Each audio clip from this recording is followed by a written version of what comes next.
Can you specify which you Well, had? Yeah. Diverticulitis is a minor case of is a minute case. It extended to me to diverticulosis, and what actually happened was I had a perforation. One of my diverticulitis ruptured, and I had a hole in my stomach. Needless to say, a minor hole, but I mean any tear in your stomach liner releases free air, and I was killing myself. And what's crazy, Bo, is that the doctor said that this thing had been leaking for over a year. So physically, he was only at 60%, of his potential for over a year. No, it was not leaking. If it had been, it would have protruded. But it was my abscess were so large that my body was infected, and so what happens is my body couldn't gain all the nutrients that I needed. I couldn't eat enough food to get enough energy. So that's where my 60 to 80%. That's what he said was. You've had this for, this stuff just doesn't come overnight. I've had it for a while, and so my stomach isn't doing the job that it needs to do. And it just finally, it exploded on me, and that's what put me in the hospital. And did some reading on the, I think it was the NIH website about the ailment. They talked about having a temporary colostomy, which several months later is reversed. Was that what you were facing, or was yours going to be permanent? Well, I was facing a colostomy bag, but it was not going to be permanent. No, I mean what they wanted to do was go in and remove the bad section of my colon. At the time, if that perforation wouldn't have healed itself, that's what I was facing, was going in, removing my colon, and then they can't reattach it right away because of all the inflammation. So then I would have had to been wearing a colostomy bag for 6 to 8 weeks, and then they go in and reattach my intestines together. And so if you had had that surgery, would you definitely have not been able to fight ever again? I would have probably retired. Okay. And quick question for Dana. Looking ahead at dates this summer, you mentioned that Brock would fight again this summer. I can't help noticing you've got another Fan Expo scheduled, Mandalay Bay, same as UFC 100. Might we see Brock there? Yeah, it's a possibility. It's obviously, Brock's fate now lies in the Mir Carwin fight. These guys are fighting for the interim title because this thing was already rolling. Now, should something happen to either Mir or Carwin in that fight where they couldn't fight, fortunately, we have the Australia fight happening first, where Nogueira will fight Cain Velasquez. So we could make one of those guys fight for the title. Okay, thank you both, and welcome. In a perfect scenario, Mir and Carwin fight. One of them wins, comes out healthy, and then we do the Brock fight. Sure. Thanks, Bo. And our next question will come from Dan Wetzel with Yahoo Sports.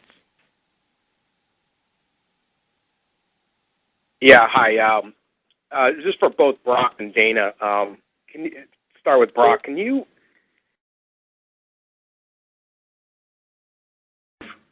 And so you were in pain that whole drive? I was in excruciating pain. Oh, my goodness. That's when I made the phone call to Dana, cussing him out and telling him to send a jet for me. No, I'm just kidding. Dana, you remember that call?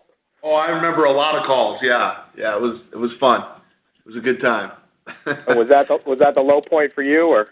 No, that was definitely definitely the worst part for Brock was when he was laying in that hospital bed in North Dakota. And he could tell you better than I can about what he went through. But he didn't eat. They were feeding him through intravenously, and he didn't know what was going on. They had him on morphine and for the pain, and yeah, he was panicking and freaking out, and ripping heads off, mine included. Okay. Thanks, guys. Next in queue, we have Greg Beecham with Associated Press.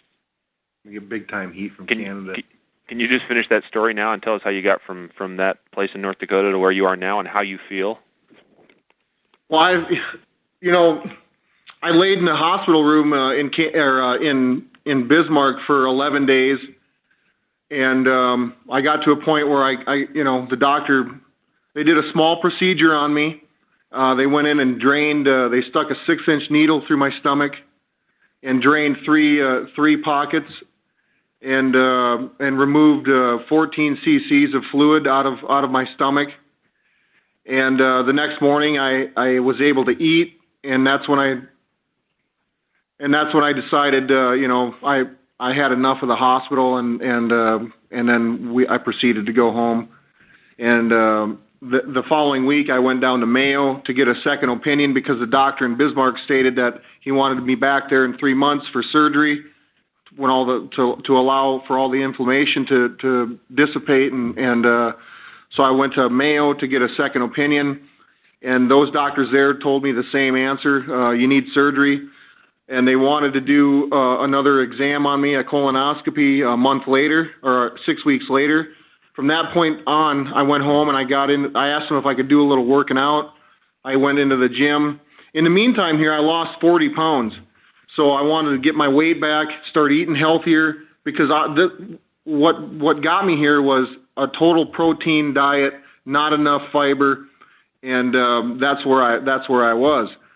So I totally changed my diet, got on some natural healing medicine, and was just doing a lot of praying, and had a lot of people praying for me. And I went back and got a colonoscopy on the 5th of January, and they found absolutely nothing. And the doctors came in, and their whole panel at the Mayo Clinic said, "You just got a winning lottery ticket. We do not have surgery on you." And I was in disbelief, and I actually have had another CT scan done so I could physically see it myself. Yesterday, right? Yeah, I had it done on Monday because I didn't want to come out here and make this announcement and become aware a week later that, listen, this stuff is coming back. So I'm doing all the right things. I'll be back in the gym Thursday morning, and I'm gonna have a mini camp and get ready for the winter of. I'm getting ready for anybody and everybody. I know the heavyweight class, the heavyweight division, are definitely back on their toes again because Brock Lesnar's back. And then can you kind of describe a little bit more the actual night in Canada where it reached an emergency level? Were you just kind of hanging out in a lodge? And I think Dana White earlier had said you fainted. Can you kind of just talk about that night and how urgent it was to get you to care? Well, I had proceeded to go to bed. I wasn't feeling very well. Like, obviously, I wasn't feeling well that whole month. And I guess it just kind of climaxed. That's when the perforation happened, and I woke up in shock, in cold sweat, and it was big time. Didn't know where I was, and realized I had to seek medical help. And how far away were you from a hospital at that time? I was quite a ways away. I'm out in the boondocks, and up there. So, it was about 2.5, 3 hours from what I thought would be a good medical facility.